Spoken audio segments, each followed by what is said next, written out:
Bonjour et bienvenue sur DataGen, le podcast qui permet de comprendre les stratégies data des plus belles startups en France. Je suis Robin Conquier et dans chaque épisode, j'invite un spécialiste de la data pour décortiquer les problématiques de sa boîte.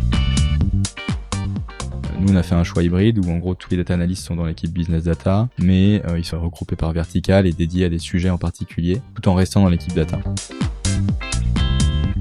On a créé tout un système de recommandations où en fait on est quasiment capable aujourd'hui de faire les paniers de ces gens-là et de faire nous-mêmes l'approvisionnement parce qu'on sait te dire que en fait un concept store à Nantes, ce qu'il faut qu'il achète c'est tel produit et by the way tel produit qui est assez compatible avec celui-là.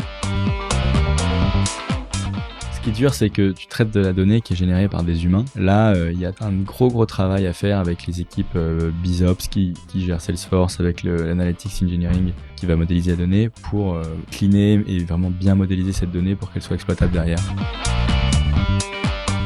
Ce podcast est rendu possible par DataBird, le bootcamp spécialisé sur la data. Je connais bien l'équipe, ils sont passionnés par la formation et la data. Si vous cherchez à vous former ou à former vos collaborateurs, vous serez entre de bonnes mains. Pour en savoir plus, n'hésitez pas à écouter l'épisode 29. Les fondateurs nous parlent des dernières news de DataBird et le premier alumni nous fait un retour d'expérience.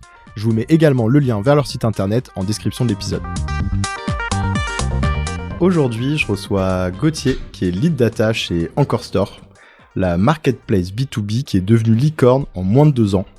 On va parler de son parcours, de l'organisation du département data et aussi d'un de ses plus gros projets. Hello Gauthier, ça va ? Hello Robin, ça va et toi ? Super, merci beaucoup de venir partager ton expérience sur le podcast. Écoute, merci à toi, je suis ravi de participer à DataGen. Est-ce que tu peux nous en dire un peu plus sur Encore Store ? Yes, Encore Store, comme tu l'as dit, c'est une marketplace B2B. Donc c'est réservé aux professionnels, c'est pour ça que c'est pas forcément très connu du grand public. L'objectif, c'est de mettre en relation d'une part des producteurs indépendants et d'autre part des petits commerces indépendants. Donc je m'explique peut-être avec un exemple, ce sera plus simple. Aujourd'hui, tu es un concept store à Paris ou une boutique de fringues ou alors une boutique de déco. Tu vas pouvoir aller sur Encore Store et découvrir des milliers de marques européennes indépendantes. Donc ça va être une petite marque d'huile d'olive grecque, une marque de savon bretonne, il y a vraiment de tout, de la déco. Tu vas pouvoir acheter ces marques, mais avec tous les avantages du commerce de gros, donc dans des grandes quantités, avec des prix avantageux, avec notamment des facilités de paiement. Donc tu as la possibilité de payer à 60 jours, qui est un truc qui se fait beaucoup dans le retail, pour avoir le temps de vendre ta marchandise et de nous payer ensuite. Puis tu as la livraison gratuite, enfin, voilà, tous les avantages du commerce de gros, mais avec une interface marketplace super bien faite, un peu à la Amazon, où tu peux vraiment acheter plein de super produits d'un coup, quoi. Je pense que ce qui caractérise peut-être le plus Encore Store, c'est la croissance de la boîte, quoi, qui est vraiment fulgurante. Chez Encore Store, on parle de blitz scaling. La boîte, elle a été créée en fin 2019, juste avant le Covid. Et en moins de 2 ans, on a levé 350 millions, on a recruté 800 personnes, on était licorne au bout de 2 ans. On a des bureaux dans 7 pays aujourd'hui, on est disponible dans 23 pays en Europe. Donc voilà, la boîte a grandi très très vite. Et je pense que c'est ce qui caractérise le plus Encore Store, évidemment, au-delà de son modèle et de la vision, quoi. C'est la croissance de la boîte. Et comment tu t'es retrouvé lead data, toi, chez Encore Store ? Eh ben écoute, si je reprends un peu l'historique, moi j'ai à l'origine un background plutôt business. Je pensais pas forcément que j'allais finir dans le monde de la data. J'ai fait donc une école de commerce et en dernière année, j'ai eu la chance de partir à Berkeley en Californie pour faire un échange. Et c'était la grande hype de l'IA, du machine learning. Les gens faisaient des chatbots dans tous les sens. On avait les premières voitures autonomes, les choses comme ça. Et donc, je me suis mis à fond là-dedans. Ça m'a très vite passionné. J'ai pris plein de cours de data science, de computer science. Et donc, depuis, j'ai toujours bossé dans la data, en fait. J'ai commencé ma carrière en conseil dans un petit cabinet qui faisait à la fois de la strat et de la data. C'était super intéressant de pouvoir accompagner des grandes boîtes qui avaient en général plein de données, qui savaient pas trop quoi en faire et de les aider à utiliser la data pour créer de la valeur. Après un petit temps en conseil, je suis allé dans une startup où j'étais Head of Analytics, une startup qui s'appelle Shadow dans le monde du cloud gaming, donc un monde un peu différent d'Encore Store et du retail B2B, mais très intéressant aussi. J'avais un rôle donc de Head of Analytics, donc je faisais beaucoup d'analyses stratégiques. J'utilisais la data pour baisser le churn, améliorer le pricing, améliorer opérationnellement ce qu'on fait. J'avais aussi une casquette de Head of Strategic Planning où je faisais tout le planning financier, les business plans, le cash forecast, les choses comme ça. Et après avoir passé 3 ans là-bas, j'avais envie d'aller à fond dans l'aspect data analytics et de mettre de côté un peu le côté planning plus financier. Et c'est à ce moment-là que j'ai été contacté par Encore Store en fait pour monter l'équipe business data analytics. Donc l'idée cette équipe, J'avais déjà entendu parler de la boîte. Le poste, c'était exactement ce que je voulais faire, pouvoir monter une équipe data. J'ai eu un super fit avec le CFO, avec les fondateurs d'Encore Store. J'ai vachement adhéré à la vision aussi. Ce que je t'ai pas dit tout à l'heure, c'est que la vision d'Encore Store, c'est de faire en sorte que les centres-villes de demain, ce soit pas que des points relais, des drives, mais que justement on redonne le pouvoir aux petits commerces qui sont les boutiques dans lesquelles tu es content d'aller pour pouvoir acheter des produits de qualité. Et j'étais assez sensible à ça. Et donc voilà, j'avais un peu toutes les étoiles alignées, donc j'ai foncé chez Encore Store. Donc vous, en fait, vous faites aussi attention dans la sélection de vos clients et des partenaires avec qui vous travaillez, Ouais. que ce soit pas des gens qui soient des acteurs industriels, en tout cas qui sont pas en phase avec cette vision que tu viens d'évoquer, quoi. Ouais, exactement. On a les marques qui sont vendues sur Encore Store, elles sont pas sur Amazon.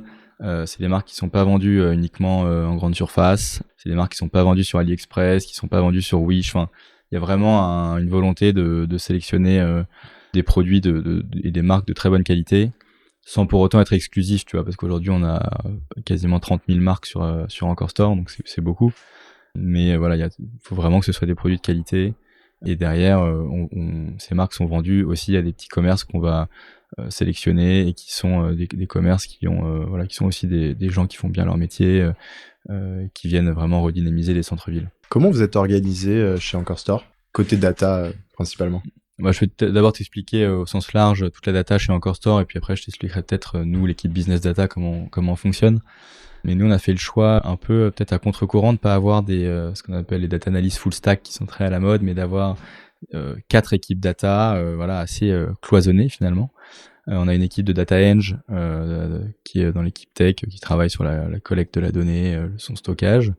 On a une équipe d'analytics engineering donc qui va travailler sur la modélisation de la donnée, qui fait ça au quotidien, principalement sur DBT. On a une équipe product data au sein de l'équipe produit qui fait l'analytics, et mon équipe, l'équipe business data, qui va venir accompagner toutes les équipes business à créer de la valeur, prendre des décisions grâce à la data. Donc comme je te disais, on a, je pense, un modèle qui est c'est assez commun. On n'a pas réinventé la roue, mais on s'est beaucoup posé la question de est-ce que les data analysts doivent aussi faire la partie analytics engineering, ou est-ce qu'on a une équipe d'analytics engineer en plus qui vient faire tout le traitement, le cleaning et la modélisation de la donnée. Nous, on a fait le choix d'avoir des product data analysts qui sont très focus product, des business data analysts qui sont très focus business. Je pense parce qu'on devait scaler très vite aussi, et c'est compliqué de trouver le mouton à 5 pattes du data analyst full stack qui peut faire tout son pipeline de données. Et c'est aussi compliqué de le former à faire bien deux choses à la fois. Voilà. Donc, en fait, c'est vrai que c'est une question de scale. Après, on pourrait remettre ça en question, parce que le premier qui m'a parlé un peu de ce modèle full stack, en tout cas avec une conviction très forte sur le podcast, c'est Edouard de Aircall, et c'est quand même pas les derniers à scaler non plus. Mais c'est vrai que c'est vraiment deux courants qui sont en train de se dégager un petit peu, et on voit vraiment les deux approches splitter entre des data analysts et des analytics engineers, ou avoir ce qu'on appelle du coup souvent le data analyst ou le data analyst full stack qui va gérer toute la chaîne. Ouais, nous en tout cas c'est pas du tout un choix qu'on regrette. Je pense que les deux modèles peuvent fonctionner, mais ça nous permet d'avoir, par exemple, je parle pour les business analysts qui sont dans mon équipe, ils sont vraiment très très business, et en fait au recrutement, on va vachement plus insister sur les skills business que sur les skills data en fait. Et si je caricature un peu le truc, si un analyste en entretien il sait pas trop faire du SQL, alors que c'est l'outil qu'on utilise tous les jours, c'est pas très grave, parce que SQL ça s'apprend vite, si t'as la tête bien faite, en un mois tu ramp up et c'est bon. En revanche, savoir avoir les autres skills qui sont très importants data analyst, donc de communication, de gestion de projet, de gestion des gens, de business sense, de savoir bien décomposer un problème. En fait, tout ça, c'est super important. C'est des compétences qui sont dures à acquérir. Et nous, ça nous a permis d'insister à fond là-dessus dans notre recrutement. Et aujourd'hui, c'est super bien parce que les analystes, ils ont une super bonne compréhension du business, et ils peuvent délivrer des projets avec beaucoup d'impact, parce que ils ont tout ce bagage de soft skills sur lesquels on a beaucoup insisté, et qu'on n'aurait peut-être pas eu si on avait cherché des gens plus techniques capables de gérer leur pipeline de données aussi. Je peux peut-être t'expliquer comment nous, donc l'équipe business data, comment on fonctionne. Tu vois, aujourd'hui on a une dizaine d'analystes, et on a fait un choix d'organisation un peu hybride entre la centralisation et la décentralisation. C'est une question que se posent beaucoup d'équipes data aussi, c'est est-ce que tu dois avoir des data analystes au sein d'une équipe data, et ensuite toutes les équipes métiers, marketing, finance, opérations vont venir poser des questions aux data analystes. Ou alors est-ce que tu as des data analysts qui sont en fait au sein des équipes métiers, donc tu as un data analyst dans l'équipe finance, un data analyst dans l'équipe opération. Nous, on a fait un choix hybride où en gros tous les data analysts sont dans l'équipe business data, mais ils sont regroupés par vertical et dédiés à des sujets en particulier, tout en restant dans l'équipe data. Ça fait qu'ils ont tout l'aspect partage de connaissances, ils s'aident entre eux, ils peuvent se donner des conseils, etc. Ils sont aussi au courant de toutes les évolutions dans la donnée, dans les tables, dans les outils qu'on utilise. Mais ils sont quand même dédiés soit à des sujets ops, soit à des sujets market, sales, soit à des sujets financiers. Et en fait, ça leur permet d'être assez experts en fait sur les sujets métiers avec lesquels ils travaillent. Ça permet à un membre du COMEX, il sait vers qui il peut se tourner quand il a une question parce qu'il sait que telle personne, elle est dédiée à ces sujets et qu'elle aura une expertise à la fois sur la data et à la fois sur son expertise métier, sur par exemple les sujets opérationnels si c'est le directeur des ops. Ce que tu veux dire par il est rattaché à l'équipe business data, ce serait on va dire en opposition à une décentralisation encore plus poussée où là l'analyse par exemple qui est sur la verticale, je dis n'importe quoi, marketing, ouais. il répondrait carrément au directeur marketing au manager du côté marketing, alors que là ils sont quand même tous rattachés, en tout cas côté business data. À toi, à moi, et ensuite au CFO, comme tu disais. Ok. Et ils bossent en fait quasiment autant avec moi qu'avec leurs interlocuteurs métiers in fine. Mais ça permet de créer un peu cette culture quand même data, exactement. De ces standards, d'avoir un peu effectivement une harmonisation dans la manière dont les projets sont traités. Ouais, et puis à terme aussi on peut faire tourner donc quelqu'un qui va bosser 6 mois ou 1 an sur les sujets marketing. Une caractéristique aussi des data analysts, c'est qu'ils peuvent s'ennuyer assez vite, et donc faut toujours trouver des nouvelles choses. Donc quelqu'un qui a bossé 6 mois, 1 an sur certains sujets, il peut tout à fait passer sur d'autres sujets derrière, sur des sujets financiers, et ça permet en 2-3 ans d'avoir une sorte de gradué de programme au sein de la data, où tu vas être capable de bosser sur un peu tous les sujets de la boîte avec l'angle de la data.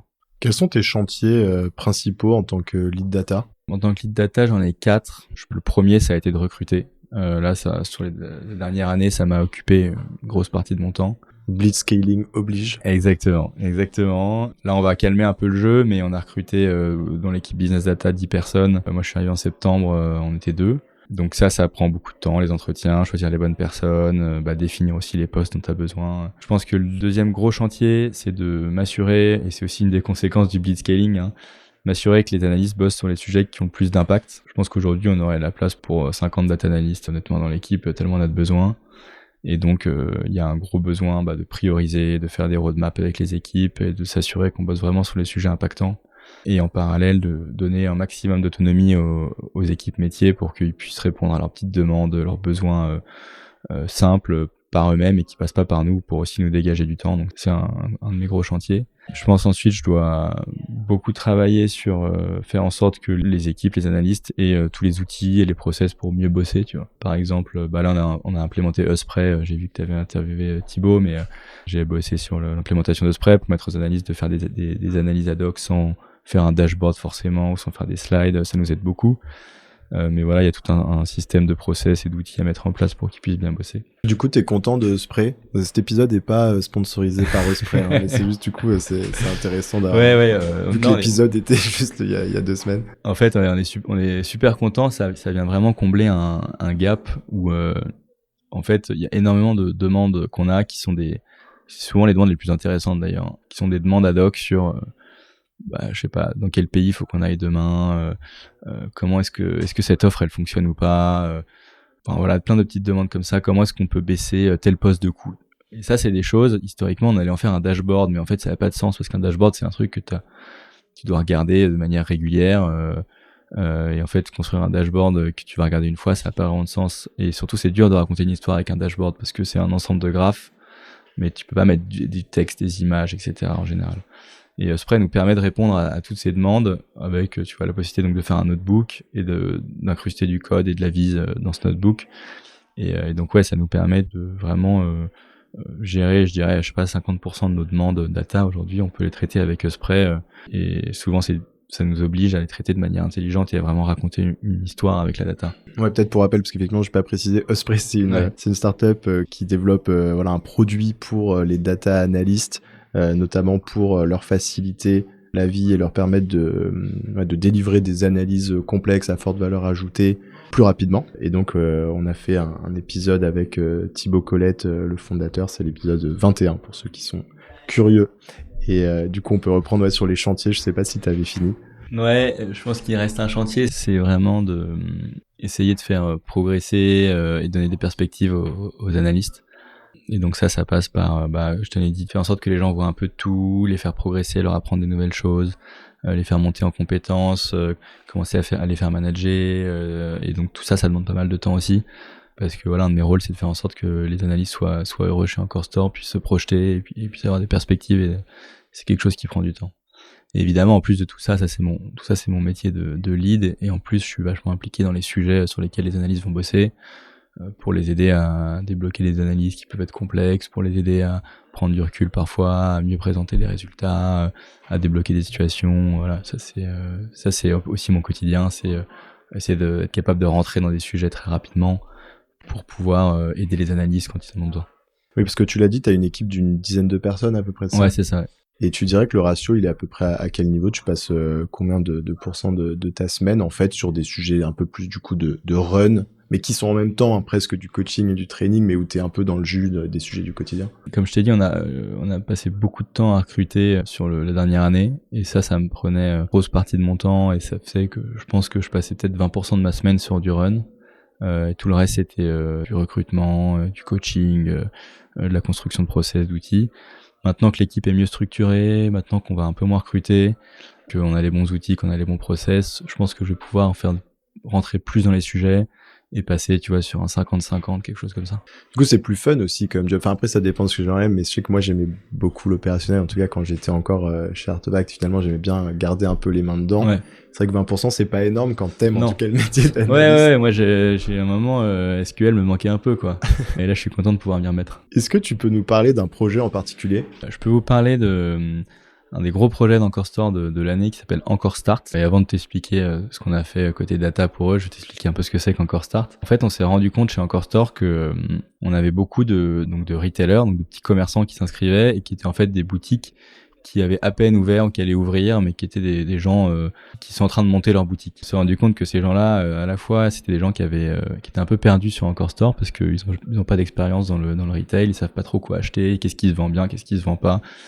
Ils connaissent pas forcément les codes du métier. Et puis, on s'est aussi rendu compte que c'était des gens qui avaient énormément de potentiel parce que souvent, c'est des gens jeunes, assez digitaux, qui connaissent pas forcément des marques, et qui passent pas forcément par d'autres plateformes. Et donc, si t'arrives à leur donner un service de qualité, c'est des gens qui seront très contents de passer par toi et de faire une grosse partie de leurs transactions sur Encore Store. Et donc, en fait, on a créé toute une équipe dont le but est de gérer tous ces petits commerces qui se lancent. C'est une équipe qui est principalement composée de account managers qui vont passer du temps à donner des conseils aux commerçants pour l'aider à se lancer, avec tout un package de services qu'on va faire en plus, de financement, d'accompagnement, etc.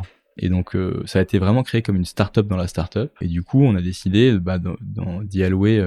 Il y avait beaucoup d'attentes sur ce projet, donc on a décidé d'y allouer 2 data analysts pendant les 9 derniers mois, qui ont bossé quasiment full time sur ce sujet-là uniquement. Et en fait, on a créé tout un écosystème d'outils data et de services data pour cette équipe. Et donc c'est assez marrant parce que c'est assez représentatif de toutes les missions qu'on peut faire en data, mais ça a commencé par du dashboarding très simple pour être capable de suivre la perf de l'équipe, combien de retailers ils vont adresser, il y a combien de personnes dans l'équipe, c'est quoi le chiffre d'affaires qui est généré par les retailers labellisés Encore Start, des choses comme ça, très classique. Ensuite, on s'est dit, c'est marrant, il y a quand même plein de retailers qui rentrent dans ce pipeline, ils sont pas tous équivalents, comment est-ce qu'on peut spotter ceux qui ont du potentiel? Donc là, on a commencé à faire autre chose très classique, mais du scoring, en fonction de plein de critères, de où est ta boutique, de quel type de boutique c'est, est-ce que c'est un magasin physique, en ligne, enfin plein de critères, on va être capable de spotter si c'est quelqu'un qui a beaucoup de potentiel ou pas. Et du coup, les 50 managers de l'équipe, ils sont capables de se concentrer uniquement concentrer leur temps sur ceux qui ont beaucoup de potentiel. Ensuite, on s'est dit, ce serait quand même sympa, c'est des gens, comme je te disais, qui savent pas trop quoi acheter. Et donc, on a créé tout un système de recommandations où, en fait, on est quasiment capable aujourd'hui de faire les paniers de ces gens-là et de faire nous-mêmes l'approvisionnement, parce qu'on sait te dire que, en fait, un concept store à Nantes, ce qu'il faut qu'il achète, c'est tel produit, et by the way, tel produit qui est assez compatible avec celui-là. Et donc, on est vraiment capable de construire les paniers des gens et de leur dire ce qu'il faut qu'ils achètent, parce qu'on génère beaucoup de data, et grâce à cette data, on sait ce qui se vend, ce qui se vend pas bien. Donc ça, pareil, ça apporte beaucoup de valeur. On est capable de leur apporter aussi des solutions de financement particulières. Mais là-dessus, on a fait beaucoup d'analyses aussi. Et un dernier truc qu'on a fait, c'est être capable de analyser l'impact de cette équipe. En fait, une fois que tu as une équipe qui bosse, qui passe du temps à donner des conseils, à apporter des services à des retailers, tu as envie de savoir est-ce que ça marche, quoi. Est-ce que tu gagnes, ou est-ce qu'il faut arrêter. Et c'est assez compliqué parce que là où sur un site, tu es capable de faire de l'A/B testing, là, tu sais pas si tu as un retailer qui arrive, il est accompagné, il crée beaucoup de valeur. Est-ce que c'est grâce à l'équipe, ou est-ce que intrinsèquement il aurait quand même vachement acheté parce que c'était un super retailer. Et donc là, il y a énormément d'analyses d'impact, des biaisés à mettre en place pour essayer de vraiment comprendre quelle est la valeur apportée par l'équipe par rapport à la valeur intrinsèque d'un client qui passe par cette équipe. Et la réponse d'ailleurs, c'est que l'équipe apporte beaucoup de valeur. Mais c'est intéressant que tu creuses ce point, parce qu'effectivement, contrairement à une fonctionnalité du produit où tu vas pouvoir assez facilement faire un A/B test sur 10% de ta base ou je ne sais quoi, là, est-ce que vous prenez le risque de faire 2 pools et de pas proposer à certains retailers, enfin vous procédez de la même manière, quitte à du coup à laisser sur la touche certains retailers quand vous êtes pas sûr que ça apporte de la valeur, ou... On a hésité, mais on n'a pas fait ce choix parce que en termes de, c'est une trop grosse opportunité que tu peux rater, c'est une image de marque que tu dégrades, et puis aussi t'as les account managers, ils ont des incentives, et va lui dire de pas parler à un retailer qui est à scorer super qualité, énorme potentiel, juste parce que tu veux faire un A/B testing, c'est compliqué, quoi. Ouais. Parce qu'ils ont des objectifs à atteindre et ils ont envie de les atteindre. Donc plutôt que de faire ça, ce qu'on a fait, c'est qu'on a regardé dans le temps. En fait, on s'est rendu compte qu'il y avait quand même beaucoup de retailers qui commençaient sur un core store, qui étaient quand même des jeunes retailers, etc., et qui, au bout de 2-3 mois, commençaient à être accompagnés par quelqu'un d'encore start. Et donc, plutôt que d'analyser la valeur, on a analysé l'uplift qui était généré une fois que la personne était accompagnée, pour essayer de comprendre du coup la valeur additionnelle qui a été débloquée grâce à l'accompagnement Core Start. Oui, et puis c'est vrai qu'au final, l'air de rien, quand tu regardes une courbe et son évolution à partir d'un événement donné, il peut y avoir des biais, il peut y avoir la saisonnalité, il peut y avoir etc. Mais en fonction de la tendance de la courbe, quand même, tu peux voir des gaps significatifs. Ouais, c'est exactement ça. Quel a été le plus gros challenge que vous avez rencontré? Ce qui est dur, c'est que tu traites de la donnée qui est générée par des humains. Donc, tu vois, nous, c'était sur Salesforce. Très, très grosse partie de la donnée, elle est rentrée à la main par les fameux account managers dont je te parlais. Contrairement à la donnée qui vient directement de ton site web où tout est généré automatiquement. Là, il y a un gros travail à faire avec les équipes BizOps qui gèrent Salesforce, avec l'Analytics Engineering qui va modéliser la donnée pour cleaner et vraiment bien modéliser cette donnée pour qu'elle soit exploitable derrière. Ça, c'est un très gros challenge. Surtout que, en fait, l'équipe BizOps, l'équipe Analytics Engineering, elle n'a pas forcément dans sa roadmap de faire ça. Toi, c'est hyper important pour toi. Donc, il y a un gros travail à la fois d'alignement des équipes et à la fois de modélisation de la donnée qui peut être assez compliqué. Je pense que l'autre sujet, je t'en ai parlé, c'est être capable de bien débiaiser une analyse pour éviter de dire des conneries, parce que très facilement, dans ce genre de sujet, tu peux attacher à une personne ou à un événement un effet qui n'est pas du tout lié, la fameuse corrélation versus causalité, quoi. Un retailer qui décolle et qui a été aussi accompagné, c'est pas forcément parce qu'il est accompagné qui décolle. Et donc, faut vraiment réussir à débiaiser le plus possible tous les biais, notamment les biais de sélection qu'on peut avoir, pour faire des analyses qui sont pertinentes. Ça, c'est intéressant, ces 2 points que tu évoques.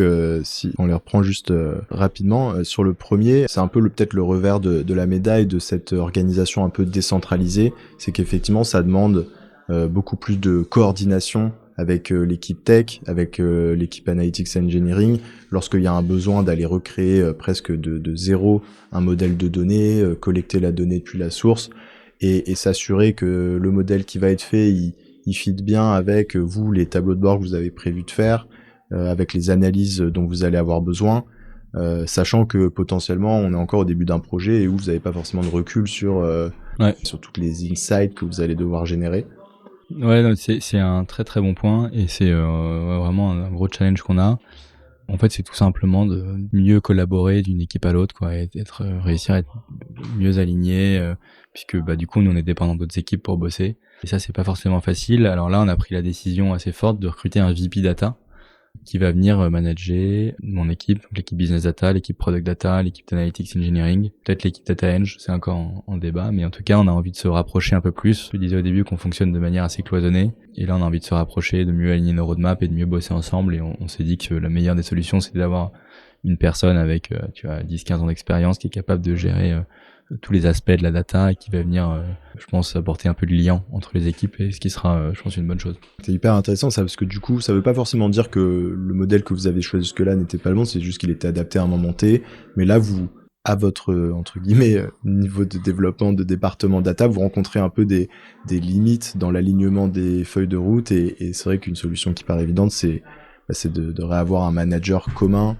partager peut-être plus de cérémonies communes, finalement faire partie un peu de la même équipe aussi. C'est toujours plus facile, t'as toujours plus envie d'aider quelqu'un de ton équipe. Ouais, exactement. Même s'il faut pas le dire. Et deuxième point, parce que la question m'est venue, alors je sais pas si je suis le seul, mais est-ce qu'il y a peut-être un petit tips que tu partagerais sur un process ou comment vous faites pour débiaiser les analyses? Alors moi, j'ai eu une casquette data analyst pendant un moment sur quelques missions chez Artefact, mais c'est vrai que ça a toujours été un problème. Est-ce que vous, c'est quelque chose du coup sur lequel vous mettez l'accent à un moment du projet, peut-être je sais pas, au moment du cadrage au début, vous dites ok, il y a une phase où on a carrément des meetings de brainstorm pour identifier tous les biais qu'on pourrait rencontrer. Est-ce que ça se fait au fil de l'eau, c'est pas forcément aussi structuré? Je sais pas si Non, je pense que ça se fait plutôt au fil de l'eau. Je pense que c'est aussi ce qui témoigne de la qualité ou pas de ton data analyst, quoi. C'est un bon data analyst, il va très vite spotter les biais. Il va pas juste faire l'analyse, quoi. Il va vraiment se poser des questions sur, ok, attends, comment ça fonctionne, à quel moment exactement le retailer il est associé à l'équipe, à quel moment l'équipe va venir l'aider. Donc, qu'est-ce qui se passe quand le retailer il est pas associé à l'équipe, un retailer similaire. Qu'est-ce qui s'est passé à ce moment-là? Est-ce qu'il n'y a pas eu un événement qui aurait fait, j'en sais rien, ou de la saisonnalité qui aurait pu impacter? Il va aller se renseigner auprès du marketing. Exactement. Pour voir s'il y a quelque chose qui a été fait. Ok, en fait, c'est c'est l'analyse qui doit être proactive, d'identifier s'il n'y a pas des éléments extérieurs qui peuvent influencer son analyse. Exactement. Et c'est là où le métier de data analyst est, encore une fois, je reviens dessus, mais c'est pas tant un métier technique. C'est vraiment un métier de soft skills où tu dois aller parler aux gens, aller creuser des choses, aller poser plein de questions, être très curieux. L'aspect technique, c'est un outil, mais c'est pas le fond du métier, quoi. Donc je pense que c'est un bon data analyst, il doit réussir à avoir ça. Et ensuite souvent tu vois, moi c'est aussi mon rôle de venir challenger les data analysts, leur poser des questions et comme moi j'ai aussi la vision transverse, j'ai la vision transverse de la boîte aussi, tu vois, comme je te disais, ils sont répartis par verticale. Et en fait, le data analyst qui est spécialisé, j'en sais rien, sur les sujets finance, strat, il sait pas forcément ce qui se passe au marketing, alors que moi le fait d'avoir la vision transverse et de bosser avec tous les data analysts, je sais un peu ce qui se passe, et donc je sais qu'au marketing à ce moment-là il y a eu une offre qui a fait que j'en sais rien, le chiffre d'affaires a explosé et que en fait son analyse elle est biaisée par ça, donc il faut pas prendre cette période mais une autre. Ouais, donc là tu guides ton analyste pour le rediriger, pour qu'il aille creuser de son côté. Quelles sont les prochaines étapes en termes de data chez Encore Store? Alors la prochaine étape à court terme là, ça va être de changer d'outil de data vise. Alors je parle pas de spray mais on a un outil de dashboarding qui s'appelle Cluvio. Si tu regardes sur la liste sur Modern Data Network, tu as la liste de toutes les data stacks de toutes les startups françaises quasiment. On est les seuls à utiliser Cluvio. Puis c'est un outil qui est pas mal, qui te permet de faire de la vise avec du SQL très facilement, mais qui a ses limites, c'est qui scale pas hyper bien. Donc on a eu envie de changer. Donc là on est en train de faire des benchmarks. On a trouvé un outil qui alors pareil qui est pas trop utilisé. Donc peut-être que faudrait qu'on se pose la question, mais à un moment, pourquoi est-ce qu'on fait toujours différent des autres? Mais un outil qui s'appelle Sigma, qui est connu, mais qui est assez peu utilisé en France, qui est une sorte de mélange entre un Tableau, un Data Studio et un Looker, mais qui a l'avantage par rapport à un Looker de pas avoir, l'avantage ou l'inconvénient, t'as pas la couche LookML, donc c'est quand même plus facile à implémenter. En revanche, ça demande d'avoir une metrics layer à côté, donc ça faudra qu'on se pose la question aussi. Donc ça va être un gros chantier, parce qu'on a on a genre 300 dashboards déjà qu'on va devoir migrer, puis il va falloir réapprendre à tous les analystes à utiliser l'outil qui est différent, et puis c'est un outil qui a une grosse interface no code, donc on va pouvoir former aussi des équipes moins techniques à utiliser l'outil. Ça, je pense, c'est le premier challenge.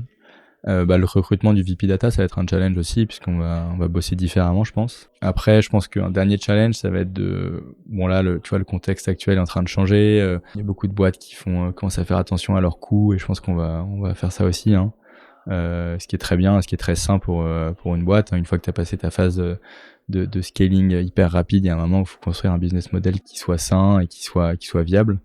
pense que là-dessus, il y a des grosses attentes envers nous, quoi. Il va falloir qu'on délivre des analyses qui vont permettre de travailler sur tous nos coûts. Là où avant, on était plutôt concentré sur faire de la croissance, comment est-ce qu'on fait de la croissance de manière intelligente. Donc ça va être un vrai challenge. On va bosser sur des gros sujets, je pense, qui ont beaucoup d'impact. Et il va falloir qu'on trouve des analyses qui soient pertinentes. Mais in fine, c'est des sujets qui sont passionnants, je pense. Et je pense qu'on va bien s'amuser là-dessus. Alors, on arrive sur les dernières questions. Comme on déborde un peu, je te propose qu'on les fasse questions-réponses. À chaque fois, je dis ça, et à chaque fois, j'arrive pas à m'empêcher généralement de poser quand même une ou deux questions. Donc, on va voir. Est-ce que tu as une recommandation de contenu à partager à nos auditeurs? Ouais, alors je recommande fortement le Data Team Handbook de GitLab. En fait, donc GitLab qui est un mélange entre Git, Wiki et un Jira, en gros, qui est un outil principalement utilisé par des développeurs. Ils ont une culture très open source. Et le directeur de la data là-bas, il a fait un handbook qui est en gros tout le fonctionnement de son équipe. Mais tu as tous les postes qu'il y a, les skills dont tu as besoin pour atteindre chaque poste, comment est-ce qu'ils servent toutes les équipes business. T'as pas les salaires des gens, mais quasiment, quoi. Comment est-ce qu'ils calculent l'impact des projets sur lesquels ils bossent, toute leur documentation. Enfin, c'est super intéressant. Tout ça, c'est public. Et moi, je me suis beaucoup inspiré de ça pour construire l'équipe, structurer l'équipe, mettre en place des process, de la documentation. Donc, je le conseille à toute personne qui monte une équipe data. C'est vraiment très, très utile. Du coup, c'est un bouquin? Non, c'est un espèce de wiki. Ok, moi je mettrai le lien dans la description. Qu'est-ce que tu aimes dans la data? Alors moi, ce que j'adore, c'est que t'es un peu à la croisée des deux mondes, entre un monde, surtout moi je suis en business data, donc un monde très business, où tu vas vraiment résoudre des problèmes complexes mais hyper impactants pour la boîte, qui vont venir aider toutes les équipes. Et donc ça, t'es le monde business, et puis t'as quand même le monde un peu tech, un peu geek, que j'aime bien. Puisque finalement tu passes quand même tes journées à faire du code, du raisonnement logique, et ça c'est assez satisfaisant, et c'est vraiment un métier où t'es pile à la croisée des deux mondes, quoi. Ce qui est super intéressant aussi, c'est que c'est un métier qui est hyper transverse et où t'es super exposé en général dans les boîtes. Tu vois, là en un an chez Encore Store, j'ai bossé sur la levée de fonds qu'on a pu faire, sur le Encore Start dont je t'ai parlé, sur notre stratégie d'expansion internationale, sur des sujets, je sais rien, de logistique. Enfin, tu bosses vraiment sur tous les sujets de la boîte, et tu as une vraie vision 360 de la boîte, ce qui est finalement assez rare. Il y a peu de fonctions où tu vois autant de choses. Qu'est-ce qui t'a fait le plus progresser? Je pense que c'est de rencontrer des gens, discuter avec des gens du monde de la data. Pour ça, le Modern Data Network, c'est quand même super bien. C'est une initiative assez incroyable. Et c'est aussi en discutant avec d'anciens collègues, en allant à des meet-up, des choses comme ça. Tu rencontres des gens, tu te rends compte qu'on a tous les mêmes problèmes. Et souvent, c'est hyper intéressant de comprendre comment telle boîte a fait, de prendre des conseils de gens qui ont fait des choses avant toi. C'est vraiment super utile, quoi. Et peut-être juste pour rappel, pour ceux qui viennent d'arriver sur DataGen, le Modern Data Network, c'est une communauté d'entraide et de partage entre leaders data français. Donc c'est un groupe Slack. Donc je remettrai le lien aussi dans la description pour ceux qui veulent s'inscrire, parce que c'est quand même un peu sélectif. Et par ailleurs, on fait une collaboration entre DataGen et le Modern Data Network pour justement vous proposer ce contenu. Et d'ailleurs, juste ce qui fait beaucoup progresser aussi, c'est d'écouter DataGen. Merci. Je vais faire un peu de pub. Non, mais c'est vrai, franchement, c'est super intéressant d'écouter ce que font les autres boîtes. Et on a tous des problèmes très similaires, et c'est marrant de voir comment les gens gèrent les choses, et ça fait gagner énormément de temps d'écouter ce que vont faire un Aircall, un Blablacar sur la data, quoi. Quel est le meilleur conseil qu'on t'ait donné? Je pense que c'est un de mes anciens collègues qui m'avait dit une fois, je me posais pas mal de questions sur ce que je voulais faire quand j'étais en conseil. J'avais envie de bouger, mais j'aimais bien aussi ce que je faisais. Et il m'avait dit, en gros, tant que t'apprends des choses, t'es au bon endroit. Et si t'as le sentiment que t'apprends plus rien, il est temps de trouver autre chose. Et sinon, te pose pas de questions tant que t'apprends des choses. Et je trouve que c'est un assez bon conseil, surtout dans un monde où maintenant les gens changent très souvent de boulot, etc. En fait, faut aussi la valeur qu'on prend, moi je prends beaucoup de plaisir à apprendre des choses, et là je suis Encore Store, c'est exceptionnel. Je découvre des trucs tous les jours, quoi, et donc je me dis que je suis au bon endroit, et je pense que c'est une bonne réflexion à avoir. Très bon conseil. Écoute, on arrive sur la fin. Gauthier, t'as vu, j'ai pas creusé, j'ai pas posé de questions pour qu'on tienne un deuxième épisode. La timeline. Merci beaucoup. Avec plaisir, merci à toi. À bientôt. Ouais, salut. Merci d'avoir écouté cet épisode. Avant de conclure, j'ai un petit service à vous demander. Si ce n'est pas déjà fait, est-ce que vous pourriez mettre 5 étoiles et un petit commentaire sur Apple Podcast ? C'est ce qui m'aide le plus à faire connaître DataGen et donc à attirer des invités exceptionnels. Merci et à bientôt.